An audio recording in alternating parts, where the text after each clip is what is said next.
I'm Elisha Lewis, and I teach 3rd grade in Knott County. I don't know, maybe I can just do it like this.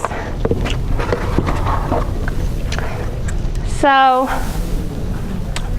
I applied for this grant last year, didn't get it. So I thought, okay, not gonna do it again this year because afraid of the same result. So our innovation coordinator, who's like, you know, apply, what can it hurt? Just try to do the same one you did last year. So I turned it in, got it, yes, get some money for my class. So I asked for iPads for my classroom. Fortunately at Beaver, we have 4 iMacs already in our classroom. We have a smart board and we have lots of clickers. So we have a lot of technology already. But if you're like me and you hate making copies, I always want more. Because I'm a new mom, I can't get to school on time, I'm a hot mess obviously up here with the tape and everything else, like I'm sure many of you might be. So I just want to have opportunities for my kids to do things other than bookwork and traditional classroom. So with that being said, my project that I want to do is called Personalized Learning via Technology. And I had talked to Dr. Sloan, she's down there with the little robots if you've talked to her. She was my professor at Alice Lloyd. So I asked her to come and help me. I was like, oh, come help me try to figure out what I can do that's with these iPads. And we just kind of sat and chatted. And I told her that my biggest problem was with math in my class. That a lot of my kids, and this is kind of like my results. So as you can see, most of my kids are clumped in this one little area, and that's the apprentice area. So she and I kind of talked and said that most of them are at apprentice, meaning we are teaching our content to our kids, but they can't apply what they know. So we decided that if I implement personalized learning, we could give them a different vehicle to kind of learn how to do that application part. And I just kind of put this little picture on here about personalized learning.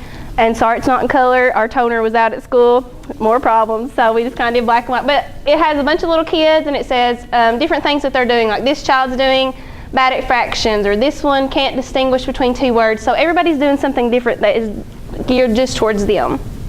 So the first thing I'm going to do for my project is gather my baseline data, which is what this was. Our kids do STAR Enterprise, and they took this at the beginning of the year in August. So I've already got my baseline data. So the problem is that all of my kids are on a different level. They all have different interests, which I'm sure many of yours do, and that they can't apply what they're learning. They know what to do, but they can't apply it. So the next thing that I want to do is implement personalized learning. And one way that we're going to do that is through multimedia forms. I already talked about the iMacs and our smart board, but if we had the iPads, then that would be a different way for my kids to use technology. The technology would allow me to give immediate feedback.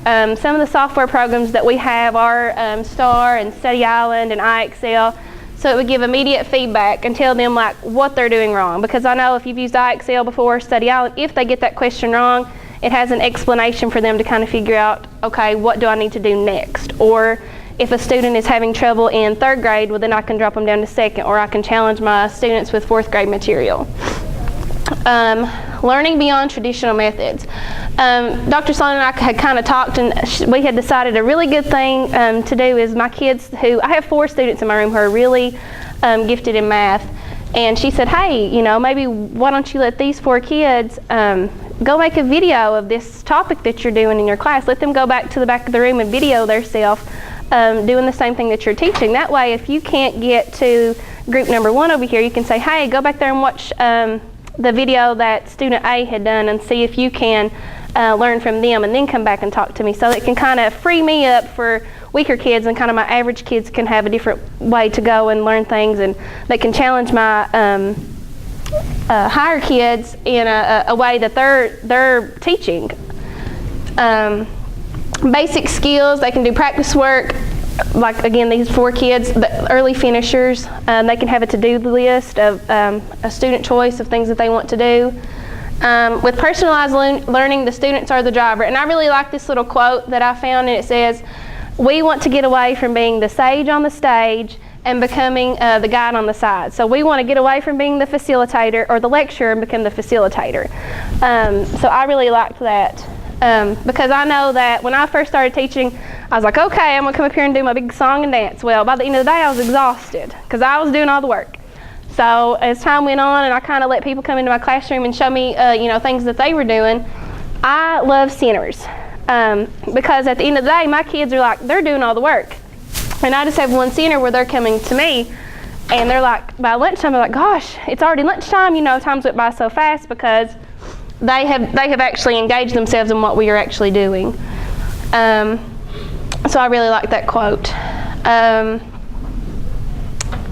Progress monitoring, like I said, we've already done Star Enterprise and we are purchasing IXL. So I'm going to do that at the end of each unit for each Common Core strand. And then after that, we're going to analyze the data again and see, is this really working? Is there something else that I need to do to change that? Personalized learning will help to, if you were in the first session about student engagement, if I have an electronic day, my kids are all about it. They want to be there, they want to participate, they want to do it. So the more technology, the better. And this is just a little illustration of the design elements for personalized learning. And so hopefully we'll do another test in winter. And I haven't got my iPads yet, so hopefully when we start implementing that, hopefully I can get more of these kids over to the proficient and distinguished side in that application process and out of this just, knowing the content.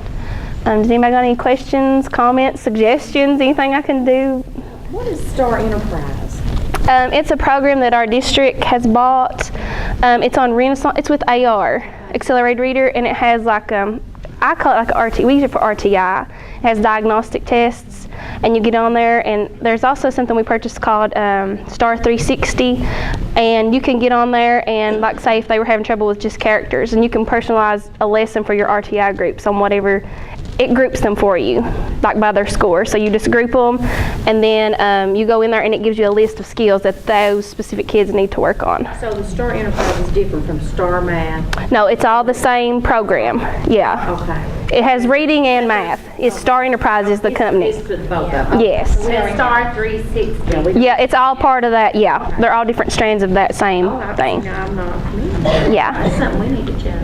And IXL, that was another program I didn't know. It's just a math program. It's K-8. It's a 30-day free trial, so if you keep, putting in a new email, you can just get it for free because it is pretty expensive. That's what I do.